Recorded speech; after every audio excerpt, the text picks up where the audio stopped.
नमस्कार साथियों, मैं हूं अमित देव शर्मा और आप देख रहे हैं यूट्यूब चैनल द बेस्ट ज्ञान। साथियों, इस साप्ताहिक करंट अफेयर्स का वीडियो है। इसमें 1 दिसंबर से 7 दिसंबर 2023 तक के प्रश्नों को शामिल किया गया है, जिनमें नियुक्तियां, पुरस्कार, खेल, बैठकें, विज्ञान दिवस और सबसे महत्वपूर्ण 5 राज्यों में विधानसभा चुनाव के परिणाम से संबंधित प्रश्न शामिल हैं। तो चलिए बिना देर किए हुए वीडियो को शुरू करते हैं और देखते हैं पहला प्रश्न। देश की पहली महिला सहायक डी कैंप यानी एडीसी के रूप में किसे नियुक्त किया गया है? तो सही उत्तर होगा ऑप्शन सी, मनीषा पाड़ी। तो वायुसेना की महिला अधिकारी स्क्वाड्रन लीडर मनीषा पाड़ी को भारतीय सशस्त्र बल में भारत की पहली महिला सहायक डी कैंप के रूप में नियुक्त किया गया है। मिजोरम के राज्यपाल हरिबाबू कंभमपति द्वारा उन्हें नियुक्त किया गया। अगला प्रश्न है, भारतीय वायुसेना के नए महानिदेशक यानी निरीक्षण एवं सुरक्षा हाल ही में कौन बने हैं? तो सही उत्तर होगा ऑप्शन ए, मकरंद रनाडे। तो एयर मार्शल मकरंद रनाडे को वायुसेना के महानिदेशक निरीक्षण एवं सुरक्षा के रूप में नियुक्त किया गया है। वह एयर मार्शल संजीव कपूर का स्थान लेंगे। बात करें अगर भारतीय वायुसेना की, तो इसकी स्थापना होती है 8 अक्टूबर 1932 में। मुख्यालय नई दिल्ली में है और वर्तमान जो वायुसेना के अध्यक्ष हैं वह बी.आर. चौधरी हैं। अगला प्रश्न है, सरकार द्वारा सीआरपीएफ के महानिदेशक का अतिरिक्त प्रभार किसे दिया गया है? तो सही उत्तर होगा ऑप्शन ए, अनीस दयाल सिंह। तो आईटीबीपी के महानिदेशक अनीस दयाल सिंह को सीआरपीएफ के महानिदेशक का अतिरिक्त प्रभार दिया गया है। 30 नवंबर 2023 को सीआरपीएफ के पूर्व महानिदेशक एसएल थाउसेन सेवानिवृत्त हो गए थे। उन्हीं के स्थान पर इन्हें सीआरपीएफ का महानिदेशक बनाया गया है। बात करें अगर सीआरपीएफ की, तो स्थापना होती है 27 जुलाई 1939 को और इसका मुख्यालय है नई दिल्ली में। अगला प्रश्न है, भारतीय वानिकी अनुसंधान शिक्षा परिषद यानी आईसीएफआरआई की पहली महिला महानिदेशक के रूप में किसे नियुक्त किया गया है? तो सही उत्तर होगा ऑप्शन सी, कंचन देवी। तो आईएफएस अधिकारी कंचन देवी को भारतीय वानिकी अनुसंधान शिक्षा परिषद की पहली महिला महानिदेशक के रूप में नियुक्त किया गया है। अगर आपसे पूछ ले आईसीएफआरआई के बारे में, तो इसकी स्थापना होती है 1986 में और इसका मुख्यालय देहरादून में है। अगला प्रश्न है, दुनिया के सबसे ऊंचे युद्ध क्षेत्र सियाचिन पर तैनात होने वाली पहली महिला चिकित्सा अधिकारी हाल ही में कौन बनी है? तो सही उत्तर होगा ऑप्शन ए, गीतिका कौल। तो दुनिया के सबसे ऊंचे युद्ध क्षेत्र सियाचिन पर तैनात होने वाली पहली महिला चिकित्सा अधिकारी हाल ही में गीतिका कौल बनी है। अगला प्रश्न है, एंडी राजोएलिना को किस देश का पुनः राष्ट्रपति चुना गया है? तो सही उत्तर होगा ऑप्शन सी, मेडागास्कर। तो एंडी राजोएलिना को मेडागास्कर का पुनः राष्ट्रपति चुना गया है। अगर आपसे पूछ ले मेडागास्कर के बारे में, तो इसकी राजधानी है एंटाना नेरिवो और मुद्रा है मालागासी येरेरी। अगला प्रश्न है, किस भारतीय पैरा खिलाड़ी को एशिया सर्वश्रेष्ठ युवा एथलीट पुरस्कार 2023 के लिए चुना गया है? तो सही उत्तर होगा ऑप्शन बी, शीतल देवी। तो तीरंदाज शीतल देवी को एशिया सर्वश्रेष्ठ युवा एथलीट पुरस्कार 2023 के लिए चुना गया है। शीतल देवी जम्मू कश्मीर के किश्तवाड़ क्षेत्र की रहने वाली हैं तथा उनके जन्म से दोनों हाथ नहीं हैं। अगला प्रश्न है, हाल ही में किस भारतीय लेखिका को फ्रांसीसी साहित्यिक सम्मान प्रदान किया गया है? तो सही उत्तर होगा ऑप्शन बी, आर्सिया सत्तार। तो प्रसिद्ध लेखिका आर्सिया सत्तार को फ्रांसीसी साहित्यिक सम्मान night of the order and letters से सम्मानित किया गया है। यह पुरस्कार उन्हें 28 नवंबर 2023 को बेंगलुरु में फ्रांस के महावाणिज्य दूतावास में भारत में फ्रांस के राजदूत थियरी माथो द्वारा प्रदान किया गया।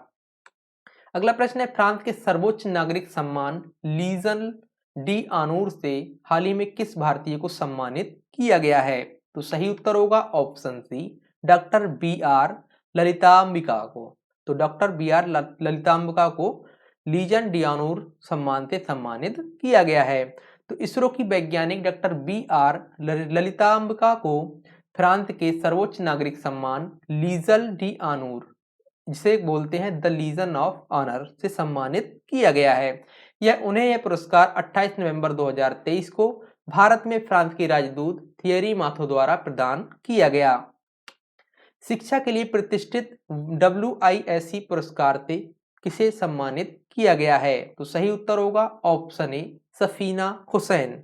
तो एजुकेट गल्फ की संस्थापक सफीना हुसैन को कतर में आयोजित WISE 11 सम्मेलन के दौरान शिक्षा के लिए प्रतिष्ठित WISE पुरस्कार से सम्मानित किया गया है। अगला प्रश्न है UNHCR नॉनसिन शरणार्थी पुरस्कार 2023 के लिए अब्दुलाई मायर को चुना गया है, वह किस देश के हैं? तो सही उत्तर होगा ऑप्शन सी सोमालिया। तो सोमालिया के पत्रकार अब्दुलाई मायर को UNHCR नॉनसेन शरणार्थी पुरस्कार 2023 के लिए चुना गया है। उन्हें यह पुरस्कार केन्या में विस्थापित बच्चों और युवाओं के हाथों में 1 लाख किताबें सौंपने व शिक्षा की वकालत करने के लिए दिया गया है। इस पुरस्कार की स्थापना 1954 में की गई थी। बात करें अगर सोमालिया की, तो यहाँ की राजधानी है मोगादिशु और मुद्रा है सोमाली शिलिंग और यहाँ की आधिकारिक भाषा है सोमाली और अरबी। वहीं राष्ट्रपति अगर आपसे पूछ ले तो यह है हसन शेख मोहम्मद। अगला प्रश्न है जिमी जॉर्ज पुरस्कार 2023 से हाल ही में किस भारतीय खिलाड़ी को सम्मानित किया गया जाएगा? तो सही उत्तर होगा ऑप्शन डी मुरली श्रीशंकर। तो ओलंपियन मुरली श्रीशंकर को 35वें जिमी जॉर्ज पुरस्कार 2023 से सम्मानित किया जाएगा। यह पुरस्कार उन्हें 22 दिसंबर 2023 को पेरावूर कन्नूर में जिमी जॉर्ज स्पोर्ट्स अकादमी में होने वाले समारोह में प्रदान किया जाएगा। मुरली श्रीशंकर लंबी कूद के खिलाड़ी हैं जो केरल के रहने वाले हैं। अगला प्रश्न है विकलांग व्यक्तियों को सशक्त बनाने के लिए किसे राष्ट्रीय पुरस्कार से सम्मानित किया गया है? तो सही उत्तर होगा ऑप्शन ए अमेजन इंडिया। तो राष्ट्रपति द्रौपदी मुर्मू द्वारा अमेजन इंडिया को विकलांग व्यक्तियों को सशक्त बनाने के लिए राष्ट्रीय पुरस्कार से सम्मानित किया गया है। यह पुरस्कार अंतर्राष्ट्रीय विकलांग यानी दिव्यांग दिवस के अवसर पर 3 दिसंबर 2023 को प्रदान किया गया। अगला प्रश्न है सिंगापुर के सर्वोच्च कला सम्मान कल्चरल मेडलियन से भारतीय मूल के किस उपन्यासकार को सम्मानित किया गया है? तो सही उत्तर होगा ऑप्शन डी मीरा चंद। तो भारतीय मूल की सिंगापुर नागरिक 81 वर्षीय लेखिका मीरा चंद को सिंगापुर के सर्वोच्च कला सम्मान कल्चरल मेडलियन से सम्मानित किया गया है। पुरस्कार स्वरूप उन्हें 80,000 सिंगापुर डॉलर प्रदान किए गए हैं। अगला प्रश्न है हाल ही में 5 राज्यों में हुए विधानसभा चुनाव में भारतीय जनता पार्टी ने निम्न में से किस राज्य में बहुमत हासिल कर जीत दर्ज की है? तो सही उत्तर होगा ऑप्शन डी उपरोक्त सभी। तो मध्य प्रदेश, छत्तीसगढ़ और राजस्थान में भारतीय जनता पार्टी ने जीत हासिल की है। देख लेते हैं चुनाव के नतीजे। उससे पहले हाल ही में 5 राज्यों राजस्थान, मध्य प्रदेश, छत्तीसगढ़, मिजोरम और तेलंगाना में विधानसभा चुनाव हुए, जिनमें से 3 राज्यों राजस्थान, मध्य प्रदेश और छत्तीसगढ़ में भारतीय जनता पार्टी ने बहुमत हासिल किया। तो राजस्थान, मध्य प्रदेश और छत्तीसगढ़ के चुनाव परिणाम देख लेते हैं। राजस्थान की बात करें तो यहाँ पर मतदान जो तिथि थी वह 23 नवंबर 2023 को यहाँ मतदान हुआ था और चुनाव परिणाम 3 दिसंबर 2023 को आया था, जहां भाजपा ने 115 सीटों पर जीत दर्ज की। वहीं दूसरे स्थान पर कांग्रेस रही जिसने 69 सीटों पर जीत दर्ज की। वहीं तीसरे स्थान पर थी बहुजन समाज पार्टी जो 2 सीटों पर जीत दर्ज की। वहीं अन्य 13 सीटों पर जीत दर्ज की। अब देख लेते हैं मध्य प्रदेश। तो मध्य प्रदेश में चुनाव की जो तिथि थी वह 17 नवंबर 2023 थी और यहाँ का चुनाव परिणाम जो था वह 3 दिसंबर 2023 को आया। यहाँ पर 2 पार्टियों ने बहुमत हासिल किया, जिसमें भाजपा ने 163 सीटों पर जीत हासिल करके बहुमत हासिल किया। वहीं दूसरे स्थान पर कांग्रेस रही, कांग्रेस ने यहाँ पर 66 सीटें जीती। अब देख लेते हैं छत्तीसगढ़ के बारे में। तो छत्तीसगढ़ में जो मतदान हुआ था वह 2 चरणों में हुआ था, 7 नवंबर और 17 नवंबर को। वहीं चुनाव परिणाम 3 दिसंबर 2023 को जारी किया गया। भाजपा ने यहाँ पर 54 सीटें जीतकर बहुमत हासिल किया। वहीं कांग्रेस 35 सीटें जीती और अन्य 1 सीट जीती। तो साथियों जो मतदान का जो आंकड़े हैं ये अच्छे से याद रखिए, आपके आगे होने वाले जो एग्जाम्स हैं उसमें पूछा जा सकता है। तो देख लेते हैं अब अगला प्रश्न। तेलंगाना के विधानसभा चुनाव 2023 में किस राजनीतिक पार्टी ने बहुमत हासिल किया? तो सही उत्तर होगा ऑप्शन सी, कांग्रेस। तो तेलंगाना के चुनाव परिणाम हम लोग देख लेते हैं। यहाँ पर तेलंगाना में चुनाव हुआ था वह 30 नवंबर 2023 को हुआ था और चुनाव परिणाम 3 दिसंबर 2023 को आया। तो यहाँ पर कांग्रेस ने बहुमत हासिल किया। कांग्रेस ने यहाँ पर 64 सीटों पर जीत दर्ज की। वहीं दूसरे स्थान पर रही भारतीय राष्ट्र समिति पार्टी, जिसने 39 सीटें जीती। वहीं भाजपा यानी बीजेपी ने 8 सीटें जीती और यहाँ पर AIMIM यानी ऑल इंडिया मजलिस ए इत्तेहादुल मुस्लिमीन ने 7 सीटों पर जीत दर्ज की और अन्य 1 सीट। अगला प्रश्न है, मिजोरम के विधानसभा चुनाव 2023 में जोरम पीपुल्स मूवमेंट यानी ZPM ने बहुमत हासिल कर कितनी सीटों पर दर्ज की है? तो सही उत्तर होगा ऑप्शन बी, 27 सीटों पर। अब देख लेते हैं मिजोरम चुनाव का परिणाम। तो यहाँ पर जो चुनाव हुआ था वह 7 नवंबर 2023 को हुआ था और चुनाव परिणाम 4 दिसंबर 2023 को आया था। तो यहाँ पर जोरम पीपुल्स मूवमेंट ने 27 सीटें जीती, जो कि बहुमत हासिल किया इसने, और वहीं मिजोरम नेशनल फ्रंट यानी MNF ने 10 सीटों पर जीत दर्ज की। वहीं यहाँ पर भाजपा ने 2 सीटें जीती और कांग्रेस ने 1 सीट जीती। तो साथियों जो 5 राज्यों में अभी हाल ही में चुनाव हुए हैं, इनके चुनाव परिणाम अच्छे से याद रखिएगा क्योंकि आपसे पूछा जा सकता है। बाकी यहाँ पर मुख्यमंत्री कौन बने हैं या उप मुख्यमंत्री कौन बने हैं, ये नेक्स्ट वीडियो में हम लोग देखेंगे। तो अगला प्रश्न है, प्रधानमंत्री नरेंद्र मोदी द्वारा 10,000वें जन औषधि केंद्र का उद्घाटन हाल ही में कहाँ किया गया? तो सही उत्तर होगा ऑप्शन ए, देवघर में। तो प्रधानमंत्री नरेंद्र मोदी द्वारा एम्स देवघर यानी झारखंड में 10,000वें जन औषधि केंद्र का उद्घाटन किया गया। इसी मौके पर देश में जन औषधि केंद्रों की संख्या 10,000 से 25,000 करने का भी कार्यक्रम लॉन्च किया गया। अगला प्रश्न है, दुनिया के पहले पोर्टेबल अस्पताल आरोग्य मैत्री क्यूब का अनावरण भारत के किस राज्य में किया गया है? तो सही उत्तर होगा ऑप्शन सी, हरियाणा में। तो हरियाणा के गुरुग्राम में दुनिया के पहले पोर्टेबल अस्पताल आरोग्य मैत्री क्यूब का अनावरण 2 दिसंबर 2023 को किया गया। इस अस्पताल में 200 रोगियों का एक साथ इलाज किया जा सकता है। इसे प्रोजेक्ट भीष्म के तहत स्वदेशी रूप से तैयार किया गया है। अगला प्रश्न है, महाराष्ट्र के राजकोट जिले में किसके द्वारा छत्रपति शिवाजी महाराज की प्रतिमा का अनावरण किया गया? तो सही उत्तर होगा ऑप्शन सी, नरेंद्र मोदी। तो प्रधानमंत्री नरेंद्र मोदी द्वारा महाराष्ट्र के सिंधुदुर्ग जिले के राजकोट किले में 4 नवंबर 2023 को छत्रपति शिवाजी महाराज की प्रतिमा का अनावरण किया गया। अगला प्रश्न है, basic animal husbandry statistics report 2023 report के अनुसार देश का कौन सा राज्य दुग्ध उत्पादन में शीर्ष पर रहा है? तो काफी महत्वपूर्ण प्रश्न है साथियों ये। तो इस प्रश्न का सही उत्तर होगा ऑप्शन डी, उत्तर प्रदेश। तो केंद्रीय मंत्री परसोत्तम रुपाला द्वारा राष्ट्रीय दुग्ध दिवस 26 नवंबर के अवसर पर basic animal husbandry statistics 2023 report जारी की गई। इस रिपोर्ट के अनुसार भारत का कुल दुग्ध उत्पादन 230.58 मिलियन टन अनुमानित है। देख लेते हैं रिपोर्ट के कुछ आंकड़े। तो दुग्ध उत्पादन में शीर्ष राज्य हम देखते हैं तो इसमें शीर्ष पर रहा है उत्तर प्रदेश, जहां पर 15.72% दूध का उत्पादन होता है। वहीं दूसरे स्थान पर है राजस्थान, तीसरे स्थान पर है मध्य प्रदेश और चौथे स्थान पर गुजरात। वहीं 5वें स्थान पर है आंध्र प्रदेश। तो आंध्र प्रदेश में 6.70% दूध का उत्पादन होता है। तो इस रिपोर्ट में अंडा उत्पादन का भी जिक्र किया गया है। तो अंडा उत्पादन में शीर्ष राज्य देख लेते हैं तो आंध्र प्रदेश 20.13% अंडा का उत्पादन करता है। वहीं दूसरे स्थान पर है तमिलनाडु, तीसरे स्थान पर है तेलंगाना और चौथे स्थान पर पश्चिम बंगाल है। वहीं 5वें स्थान पर है कर्नाटक। कर्नाटक में 6.51% अंडा का उत्पादन होता है भारत के कुल अंडा उत्पादन में। ठीक है, मांस उत्पादन में देख लेते हैं तो मांस उत्पादन में उत्तर प्रदेश शीर्ष पर है। यहाँ 12.20% मांस का उत्पादन होता है। देश के कुल मांस उत्पादन में जो प्रतिभाग करता है उत्तर प्रदेश, तो उत्तर प्रदेश शीर्ष पर है। वही दूसरे स्थान पर है पश्चिम बंगाल, तीसरे स्थान पर है महाराष्ट्र और चौथे स्थान पर है आंध्र प्रदेश, वहीं पांचवें स्थान पर है आपका तेलंगाना। तो तेलंगाना में 11.06% मांस का उत्पादन होता है।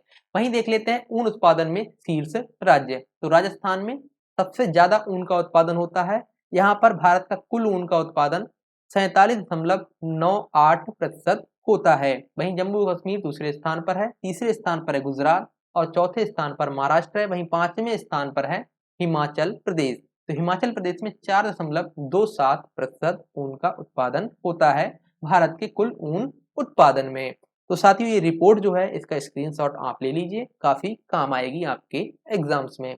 अगला प्रश्न है, हाल ही में जारी विश्व डिजिटल प्रतिस्पर्धात्मकता रैंकिंग में भारत कौन से स्थान पर रहा है? तो सही उत्तर होगा ऑप्शन बी, 49वें स्थान पर रहा है। तो international institute for management development यानी IMD द्वारा जारी विश्व डिजिटल प्रतिस्पर्धात्मकता रैंकिंग में भारत 64 देशों की सूची में 49वें स्थान पर रहा है। वहीं शीर्ष पर अमेरिका, दूसरे स्थान पर नीदरलैंड और तीसरे स्थान पर सिंगापुर रहा है। यह रैंकिंग देश की डिजिटल शक्ति योगदान देने वाले महत्वपूर्ण तत्वों पर प्रकाश डालती है।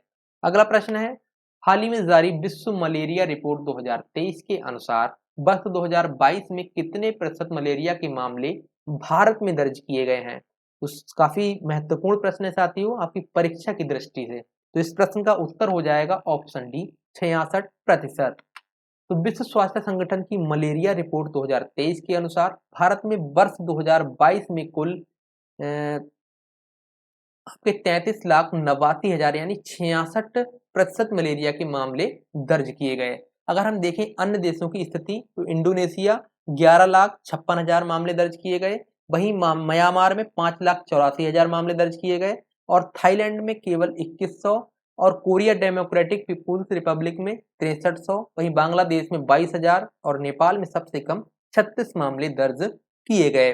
तो साथियों काफी गंभीर स्थिति को दर्शाता है भारत की कि भारत में जो मलेरिया के मामले हैं 66%, मतलब बहुत ज्यादा हैं। तो कहीं ना कहीं ये सोचने का विषय है। अब देख लेते हैं हम लोग विश्व स्वास्थ्य संगठन के बारे में। तो इसकी स्थापना होती है 7 अप्रैल 1948 को, मुख्यालय जिनेवा स्विट्जरलैंड में है और इसके महानिदेशक हैं टेड्रोस एडनोम घेब्रेयेसस। अगला प्रश्न है, हाल ही में जारी NCRB की रिपोर्ट के अनुसार भारत का सबसे सुरक्षित शहर कौन सा बना है? तो सही उत्तर होगा ऑप्शन सी, कोलकाता। तो राष्ट्रीय अपराध रिकॉर्ड ब्यूरो यानी NCRB द्वारा हाल ही में जारी रिपोर्ट के अनुसार कोलकाता लगातार तीसरे वर्ष भारत का सबसे सुरक्षित शहर बना है। वहीं देश का दूसरा सबसे सुरक्षित शहर पुणे तथा तीसरा सुरक्षित शहर हैदराबाद बना है। अगर बात करें NCRB की तो इसका गठन होता है 11 मार्च 1986 को, मुख्यालय नई दिल्ली में है और इसके निदेशक हैं विवेक गोगिया। अगला प्रश्न है, UN क्लाइमेट चेंज कॉन्फ्रेंस 28 यानी COP28 का आयोजन कहाँ किया गया? तो सही उत्तर होगा ऑप्शन बी, दुबई में। तो UN क्लाइमेट चेंज कॉन्फ्रेंस 28 यानी COP28 का आयोजन 30 नवंबर 2023 को शुरू हुआ, जो 12 दिसंबर 2023 तक आयोजित हुआ। अगर आपसे पूछ ले COP यानी कोप के बारे में, तो इसका गठन हुआ था 1994 में और कोप वन यानी कोप वन की जो वन है या 28 है, ये बैठक की संख्या को दर्शाता है वार्षिक, ठीक है। तो जो कोप वन यानी पहली बैठक का आयोजन जो हुआ था वह 1995 में हुआ था और COP का लक्ष्य है ग्रीन हाउस गैस सांद्रता को स्थिर करना। तो अभी हाल ही में ये दुबई में हुआ था COP28 का आयोजन यानी कोप की 28वीं बैठक का आयोजन। अगला प्रश्न है, इंडिया इंटरनेट गवर्नेंस फोरम 2023 का आयोजन हाल ही में कहाँ किया गया? सही उत्तर होगा ऑप्शन डी, नई दिल्ली में। तो नई दिल्ली में 5 दिसंबर 2023 को इंटरनेट गवर्नेंस फोरम 2023 के तीसरे संस्करण का आयोजन किया गया। तो ये जो गवर्नेंस फोरम है इसकी जो थीम थी भारत के डिजिटल एजेंडे को समायोजित करते हुए आगे बढ़ाना। अगला प्रश्न है, 13वीं सीनियर पुरुष राष्ट्रीय हॉकी चैंपियनशिप 2023 का खिताब हाल ही में किसने जीता है? तो सही उत्तर होगा ऑप्शन बी, पंजाब ने। तो पंजाब ने हरियाणा को 9-8 से हराकर 13वीं सीनियर पुरुष और राष्ट्रीय हॉकी चैंपियनशिप 2023 का खिताब जीता है। यह टूर्नामेंट 17 से 28 नवंबर 2023 के दौरान चेन्नई यानी तमिलनाडु के मेयर राधाकृष्णन हॉकी स्टेडियम में आयोजित किया गया। अगला प्रश्न है, भारत की 84वीं शतरंज ग्रैंड मास्टर हाल ही में कौन बनी है? तो सही उत्तर होगा ऑप्शन ए आर वैशाली। तो चेन्नई की आर वैशाली भारत की 84वीं ग्रैंड मास्टर बनी है। R Vaishali grand master R Praggnanandhaa की बहन है। तो ग्रैंड मास्टर का दर्जा हासिल करने वाली भारतीय भाई बहन की ये पहली जोड़ी है। साथियों अच्छे से याद रखना है कि जो आर वैशाली है वह आर प्रज्ञानंद की बहन है। तो भारत की पहली ऐसी जोड़ी है जो भाई बहन की दोनों ग्रैंड मास्टर बन चुके हैं। तो ग्रैंड मास्टर बनने वाली वह तीसरी भारतीय महिला है। कौन? आर वैशाली। उनसे पहले कोनेरू हम्पी और हरिका द्रोणावल्ली ग्रैंड मास्टर बनी थी। अब देख लेते हैं कुछ ग्रैंड मास्टर जो हाल ही में बने थे, जैसे कि 83वें बने थे आदित्य एस सामंत, 82वें बने थे बपुल्ला प्रणीत और 81वें ग्रैंड मास्टर थे सयातन दास। वहीं 80वें ग्रैंड मास्टर थे विघ्नेश एन आर। अगर हम बात करें भारत के पहले ग्रैंड मास्टर की तो ये थे विश्वनाथ आनंद। अगला प्रश्न है, केंद्रीय कैबिनेट द्वारा कितने रुपए की परिव्यय से प्रधानमंत्री जनजातीय आदिवासी न्याय महाअभियान यानी पीएम जनमन को मंजूरी दी गई है? तो सही उत्तर होगा ऑप्शन डी 24,104 करोड़। तो प्रधानमंत्री नरेंद्र मोदी की अध्यक्षता में हुई केंद्रीय मंत्रिमंडल की बैठक में 24,104 करोड़ के कुल परिव्यय के साथ प्रधानमंत्री जनजातीय आदिवासी न्याय अभियान यानी पीएम जनमन को मंजूरी दी गई है। इसमें केंद्रीय हिस्सेदारी 15,336 करोड़ तथा राज्य की हिस्सेदारी 8,768 करोड़ रुपए होगी। विशेष रूप से कमजोर जनजातीय समूहों के सामाजिक आर्थिक स्थितियों में सुधार के लिए पीएम जनमन को मंजूरी दी गई है। अगला प्रश्न है, वित्त वर्ष 2023-24 की दूसरी तिमाही में जीडीपी भारत की जीडीपी वृद्धि दर कितने प्रतिशत रही है? तो सही उत्तर होगा ऑप्शन सी 7.6%।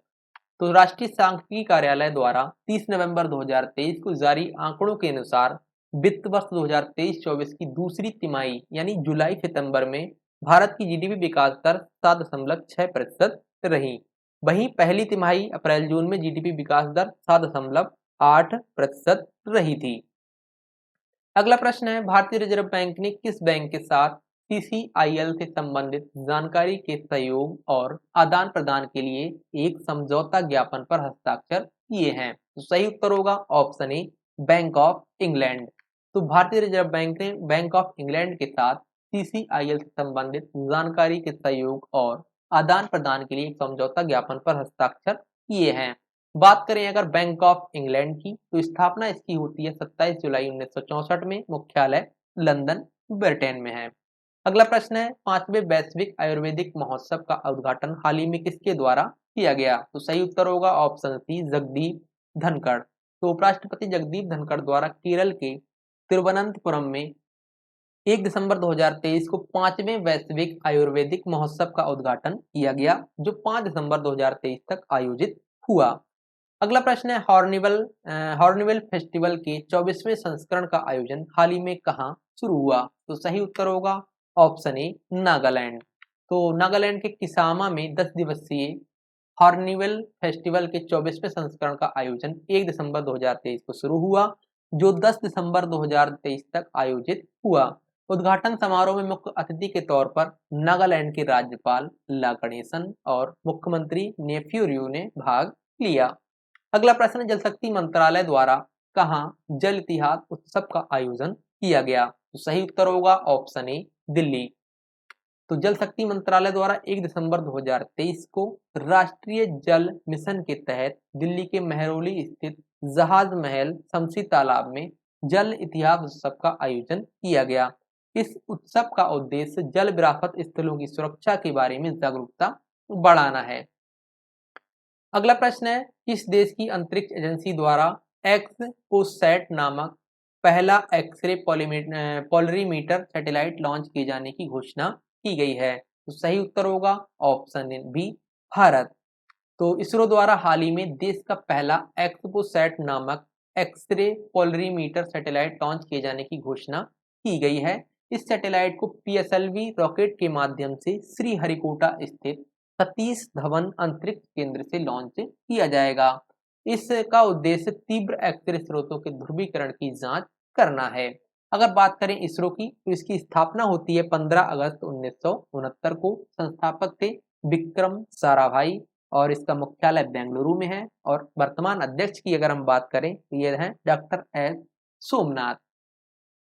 अगला प्रश्न है, रेल मंत्रालय द्वारा हाथियों को ट्रेन हादसों से बचाने के लिए किस प्रणाली को पेश किया गया है? तो सही उत्तर होगा ऑप्शन बी गजराज सुरक्षा कवच। तो रेल मंत्रालय ने हाथियों की वजह से होने वाले ट्रेन हादसों को रोकने के उद्देश्य से एक नई प्रणाली गजराज सुरक्षा कवच पेश की है। गजराज सुरक्षा कवच एक इंट्रूजन डिटेक्शन सिस्टम है जो दबाव तरंगों को महसूस करके हाथियों के पैरों के कंपन को पहचानता है।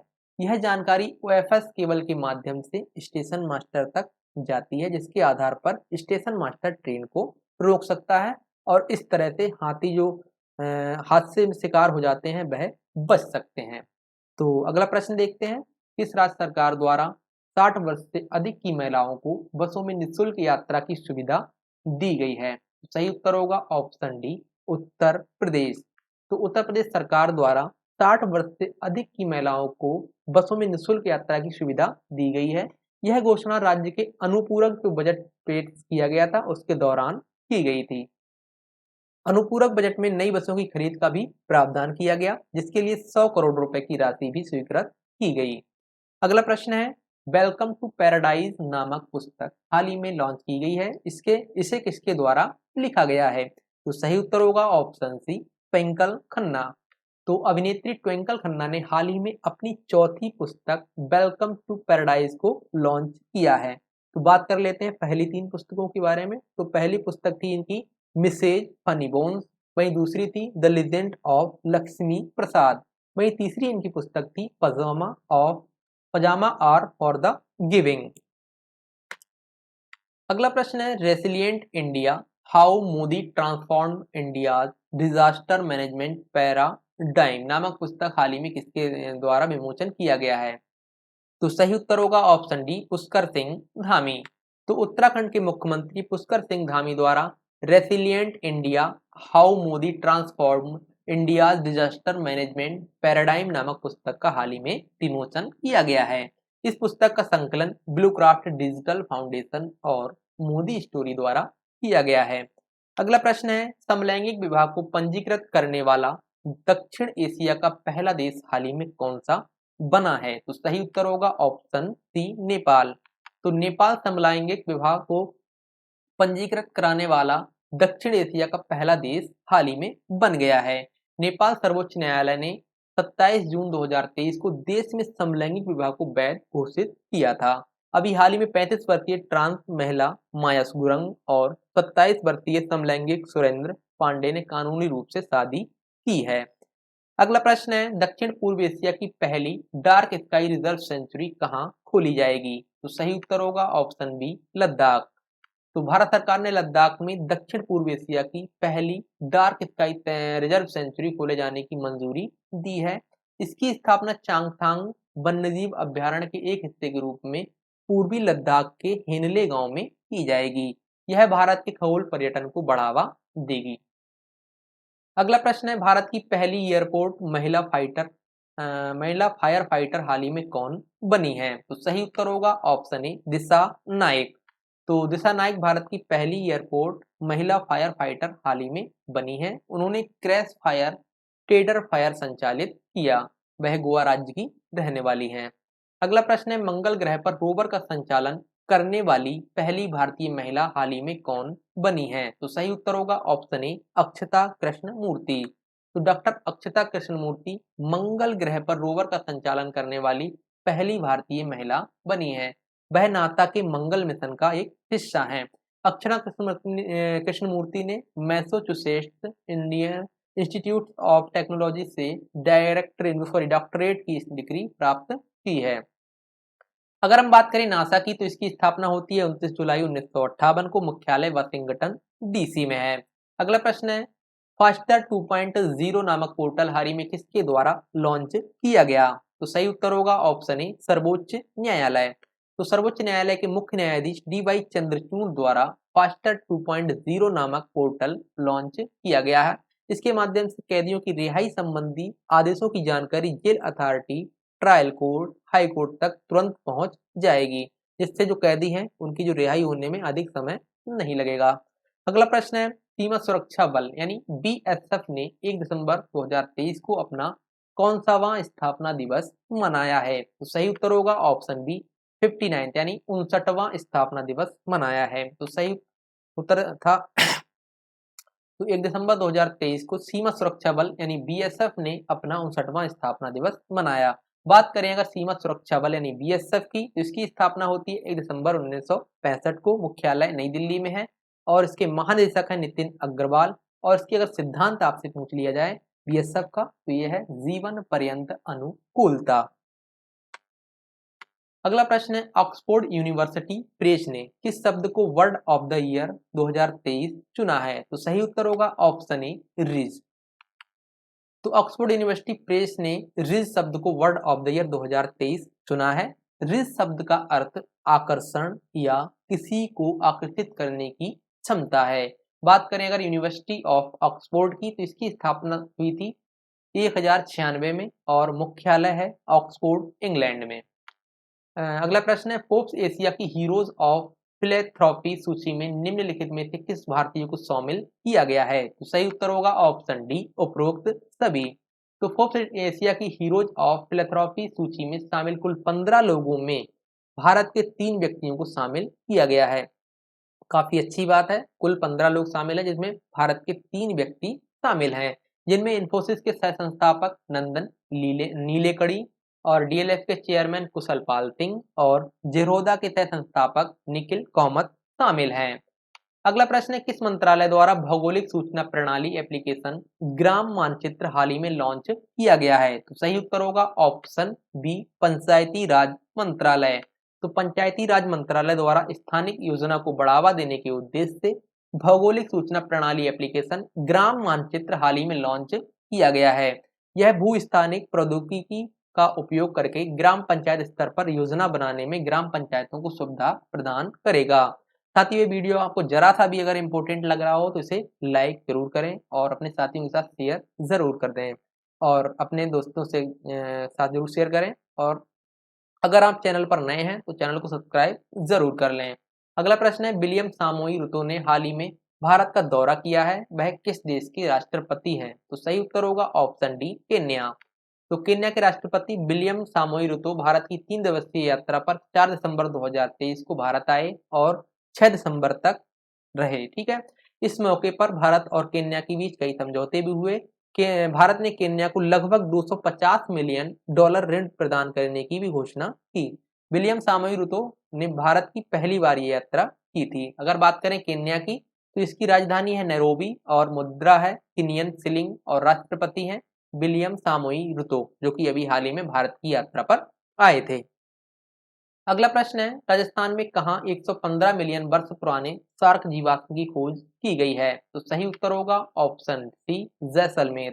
तो राजस्थान के जैसलमेर में शोधकर्ताओं की टीम द्वारा 115 मिलियन वर्ष पुराने क्रेटेशियस शार्क जीवाश्म की खोज की गई है। तो याद साथियों अच्छे से याद रखिएगा इस चीज को।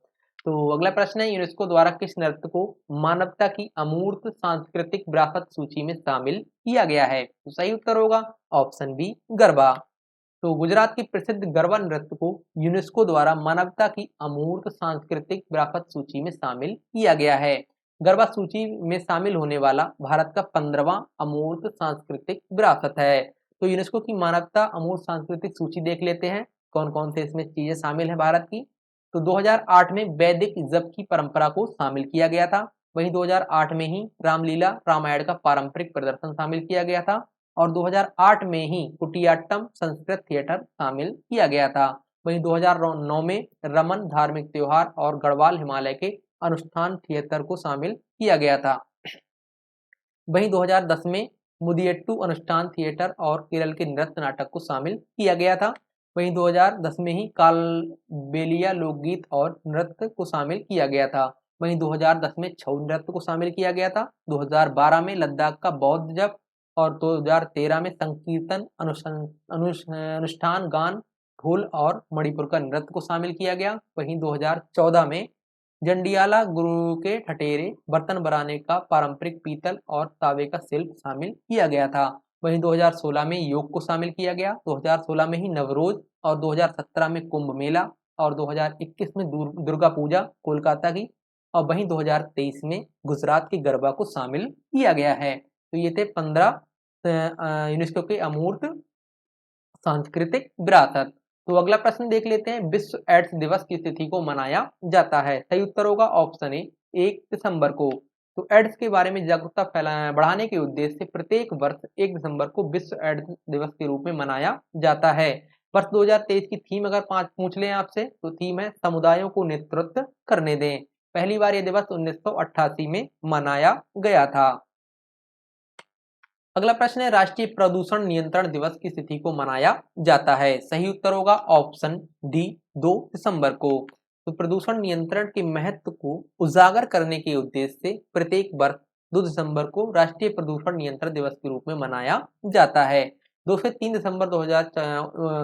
दिसंबर 1984 को भोपाल में मिथाइल आइसोसाइनेट नामक गैस के रिसाव के कारण कई लोगों की जान चली गई थी। इसे भोपाल गैस त्रासदी के नाम से जाना जाता है। इसकी याद में भी इस दिवस को मनाते हैं। अगर बात करें 2023 की थीम की तो थीम है स्वच्छ और स्वस्थ ग्रह के लिए सतत विकास।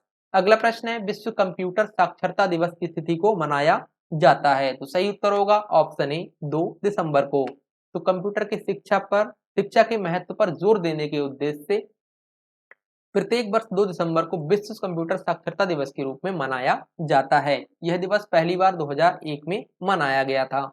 अगला प्रश्न है, अंतर्राष्ट्रीय गुलामी उन्मूलन दिवस की तिथि को मनाया जाता है। तो सही उत्तर होगा ऑप्शन ए 2 दिसंबर को। तो प्रत्येक वर्ष 2 दिसंबर को अंतर्राष्ट्रीय गुलामी उन्मूलन दिवस के रूप में मनाया जाता है। इस दिवस को व्यक्तियों की तस्करी, यौन शोषण, बाल श्रम, जबरन विवाह आदि गुलामी के समरूपों को खत्म करने के महत्व को उजागर करने के उद्देश्य से मनाया जाता है। अगर आपसे 2023 की थीम पूछ ले तो थीम है परिवर्तनकारी शिक्षा के माध्यम से गुलामी की नस्लवाद की विरासत से लड़ना। अगला प्रश्न है, भारतीय नौसेना दिवस की तिथि को मनाया जाता है। तो सही उत्तर होगा ऑप्शन बी 4 दिसंबर को। तो प्रत्येक वर्ष 4 दिसंबर को भारतीय नौसेना दिवस के रूप में मनाया जाता है। वर्ष 1971 में भारत पाक के युद्ध में भारतीय नौसेना ने जीत में अहम भूमिका निभाई थी। इसी की याद में यह दिवस मनाया जाता है। अगर आपसे 2023 की थीम पूछ ले तो थीम है समुद्री क्षेत्र में परिचालन दक्षता, तत्परता और मिशन उपलब्धि। अगला प्रश्न है, विश्व मृदा दिवस किस तिथि को मनाया जाता है। काफी महत्वपूर्ण प्रश्न है साथियों, इसका उत्तर याद जरूर रखिएगा। तो सही उत्तर होगा ऑप्शन ए 5 दिसंबर को विश्व मृदा दिवस मनाया जाता है। तो मिट्टी की गुणवत्ता के महत्व के बारे में जागरूकता बढ़ाने के उद्देश्य से प्रत्येक वर्ष 5 दिसंबर को विश्व मृदा दिवस के रूप में मनाया जाता है। पहली बार यह दिवस 2014 में मनाया गया था। अगर आपसे 2023 की थीम पूछ ले तो थीम है soil and water a source of life. अगला प्रश्न है, अंतर्राष्ट्रीय स्वयं सेवक दिवस की तिथि को मनाया जाता है। तो सही उत्तर होगा ऑप्शन बी 5 दिसंबर को। तो प्रत्येक वर्ष 5 दिसंबर को अंतर्राष्ट्रीय स्वयं सेवक दिवस के रूप में मनाया जाता है। पहली बार यह दिवस 1985 में मनाया गया था। और 2023 की थीम या विषय आपसे पूछ ले तो यह है सामूहिक कार्रवाई की शक्ति यदि सभी ने किया। अगला प्रश्न है, हेनरी अल्फ्रेड किसिंजर का हाल ही में देहांत हो गया। उन्हें किस वर्ष शांति के नोबेल पुरस्कार से सम्मानित किया गया था। इस तरह के प्रश्न साथियों आपके एग्जाम्स में बनते रहते हैं, तो इन्हें याद रखिएगा। तो इस प्रश्न का सही उत्तर हो जाएगा ऑप्शन ए 1973 में। तो हेनरी अल्फ्रेड किसिंजर को 29 नवंबर 2023 के 100 वर्ष की उम्र में देहांत हो गया। उन्हें वर्ष 1973 में शांति के क्षेत्र में नोबेल पुरस्कार से सम्मानित किया गया था, लेकिन उन्होंने इसे अस्वीकार कर दिया था। उन्हें ये पुरस्कार उत्तरी वियतनाम के ले डक थो के साथ संयुक्त रूप से प्रदान किया गया था। साथियों ये चीज जरूर याद रखनी है कि इन्हें जो नोबेल पुरस्कार दिया गया था इन्होंने इसे अस्वीकार कर दिया था, तो ये विवादास्पद नोबेल पुरस्कार माना जाता है। ठीक है, तो उनका जन्म जर्मनी में 27 मई 1923 को हुआ था तथा वह 1938 में जर्मनी छोड़कर अमेरिका चले गए थे। तो साथियों अच्छे से इनका नाम याद रखिएगा, हेनरी अल्फ्रेड किसिंजर, और इन्हें नोबेल पुरस्कार दिया गया था 1973 में, जिसे इन्होंने अस्वीकार कर दिया था। अगला प्रश्न है, आर सुब्बालक्ष्मी का हाल ही में देहांत हो गया, वह क्या थी? तो सही उत्तर होगा ऑप्शन बी, अभिनेत्री। तो लोकप्रिय मलयालम अभिनेत्री और संगीतकार आर सुब्बालक्ष्मी का हाल ही में 87 वर्ष की उम्र में देहांत हो गया। वह ऑल इंडिया रेडियो की कर्मचारी भी रहीं, उन्होंने डबिंग कलाकार के रूप में कार्य किया था। तो साथियों ये थी 1 से 7 दिसंबर 2023 की करंट अफेयर्स। इसके बाद 8 से 15 दिसंबर की करंट अफेयर्स का वीडियो जल्दी ही यूट्यूब इसी चैनल पर अपलोड कर दिया जाएगा। तो साथियों आप अगर इस चैनल पर नए हैं तो सब्सक्राइब जरूर कर लें। पूरा वीडियो देखने के लिए आपका बहुत बहुत धन्यवाद। मिलेंगे नेक्स्ट वीडियो में। जय हिंद।